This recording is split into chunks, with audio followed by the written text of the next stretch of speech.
एक माँ जिनका आज हम आपसे परिचय कराएंगे, एक ऐसी माँ जो गौरी गोपाल वृद्धाश्रम में रहने के लिए आई हैं। प्रिय भक्तों, ये वही माएँ होती हैं जिनके अपने होते हैं, सब हैं, परंतु इसलिए मैं कहता हूं मेरी बात ये आपको अंत में समझ में आएगी कि बिना राम रघुनंदन अपनो कोई नहीं आ रे, राम के सिवा मेरा कोई नहीं है। अभी मैं समझा रहा हूं, अभी समझ में नहीं आ रही है, पर मेरी बात देर से ही सही समझ में आएगी जरूर। प्रिय भक्तों, एक माँ जिनके अपने बच्चों के होने पर भी माँ को यहाँ आना पड़ा, कहते हैं कि बेटा हो जाएगा तो बड़ा सुख होगा। जो बहनें बेटों के लिए रो रही हैं वो जरा इन माँओं को देख लो। आप कहती हो कि बेटे हो जाएंगे तो सुख होगा, तो जिनके बेटे हैं उन्हें कौन सा सुख मिला? ये मैया के दो बेटे हैं जो आपके सामने बैठी हैं, लेकिन बेटों के होने पर भी क्या मिला? केवल बेटों से मां को गाली मिली, सिर्फ गाली। इसलिए मां को यहां आना पड़ा। मैया जी से ही पूछ लेते हैं। मैया जी कहां से आई हैं आप? दिल्ली से। दिल्ली? मैया जी दिल्ली से आई हैं, तो दिल्ली में कहाँ रहती हैं मैया जी आप? जगजीत नगर उस्मानपुर। जगजीत नगर न्यू उस्मानपुर गढ़ी मेढ़ू दिल्ली। कितने बच्चे हैं मैया जी आपके? मेरे 3 बच्चे हैं।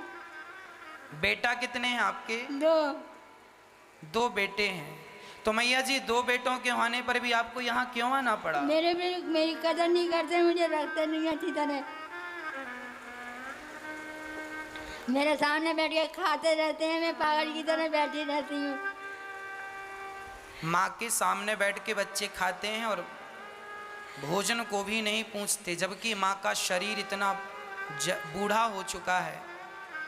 मैया जी आयु कितनी है आपकी? उम्र 75 वर्ष की आयु है। तो आपके 2 बेटे हैं, तो कोई एक बेटा तो ये बोल, एक भी इस बेटे ने ये नहीं कहा कि माँ हमारे पास आओ हम सेवा करेंगे? छोटा बेटा कहता है, लेकिन उसकी बहू बहुत खराब है। वो कहती है मेरे पास मत जाना, नाले में डूब के मर जाना, जमुना में डूब के मर जाना। छोटे बेटे की बहू कहती है नाले में डूब के मर जाओ। छोटे बेटे की बहू कहती है नाले में डूब के मर जाओ, कहीं भी जाओ यहाँ ना आओ। और बड़े बेटे ने नहीं कहा कि आप यहाँ रहो हमारे पास? बड़ा बेटा कहता है निकल जाओ मेरे घर से, मेरे कपड़े फेंक दिए उसने उठा करके। बड़े बेटे ने माँ के कपड़े उठाकर बाहर फेंक दिए, कहा निकल जाओ। बड़े बेटे ने भी कह दिया घर से निकल जाओ। छोटे बेटे की बहू ने कह दिया नाले में कूद के मर जाओ। अब बताओ, ये माँ का देखो, माँ का हाथ भी कंपन करता है, शरीर कपता है। इस उम्र में जब ठीक से खड़ा नहीं हुआ जाता, 75 वर्ष की आयु है, इस उम्र में जब शरीर जर्जर हो गया है, तो बताओ फिर 2 बच्चों को माँ बाप क्यों पैदा करते? इसीलिए ना कि इस उम्र में ये सहारा बने। इसलिए तो पैदा नहीं किया कि तुम बड़े हो के मेरा बोरिया बिस्तर सामान बाहर फेंक दो कि निकल जाओ मेरे घर से। सच कहता हूं मेरी माँ, इस दुनिया में सबके घर होते हैं, लेकिन एक स्त्री का, एक माँ का कोई घर नहीं होता। जब तक पति होता है तो वो ताने मारता है मेरे घर से निकल जाओ, गुस्सा आती है तो बोल देता धोखे से निकल जा मेरे घर से, और बेटे ने कह दिया मेरे घर से निकल जा। तो बताओ फिर इन माओं का घर कौन सा है? कौन हुआ इन माओं का घर? सारी जिंदगी जो माँ अपने बच्चों को अपना मेरा बेटा मेरा बेटा मेरा बेटा कहती थकती नहीं थी। उन्हीं बच्चों ने आज सामान बाहर फेंक दिया, निकल जाओ मेरे घर से। क्या यही न्याय है इन माओ के साथ?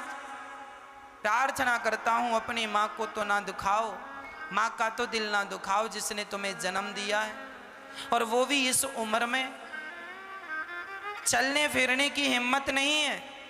जब बच्चों की जरूरत होती है, जब बच्चों के सहारे की जरूरत होती है माँ को, तब बच्चे अपनी माँ को घर से निकाल देते हैं। कितने बच्चों ने इसलिए निकाल दिया कि माँ पैसा दो। कहाँ से लाएगी माँ पैसा?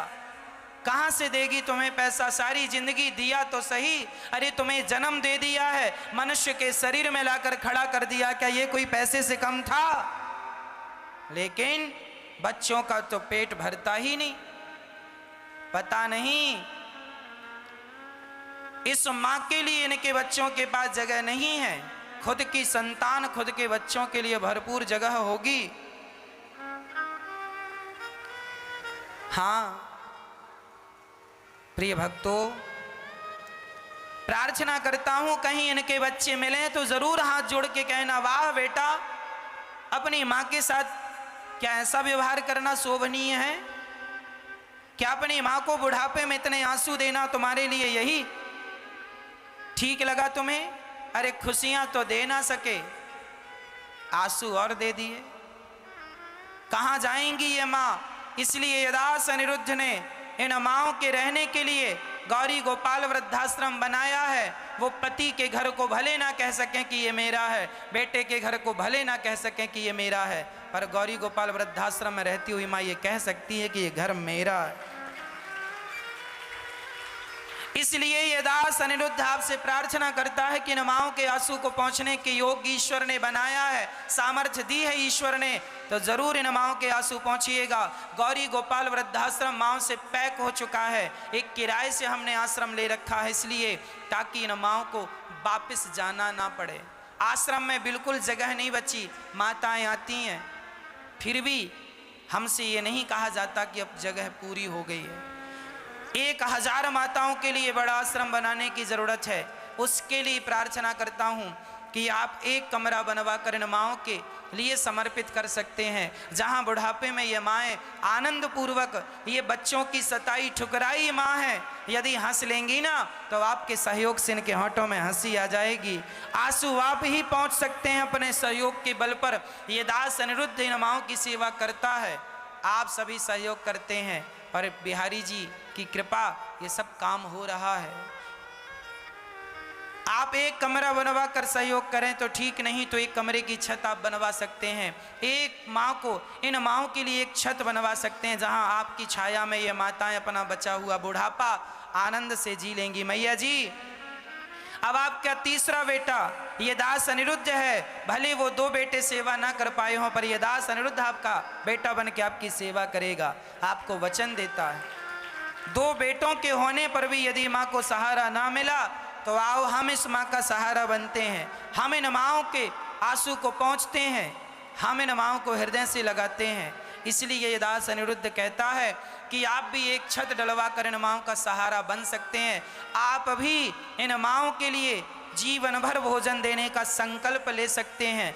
आप भी, आज एकादशी है, आज देवशयनी एकादशी है, आज से देवता सो जाएंगे। यदि आपका सहयोग मिला तो ये रोती हुई माएँ भी आराम से सो सकती हैं, नहीं तो ये दर दर की ठोकर खाती भटकती माएँ कहाँ जाएंगी। इसलिए आपसे प्रार्थना है, ईश्वर की सामर्थ्य दी है, ईश्वर ने सामर्थ्यवान बनाया है, तो जरूर इन माँओं के आंसू पहुँचिएगा।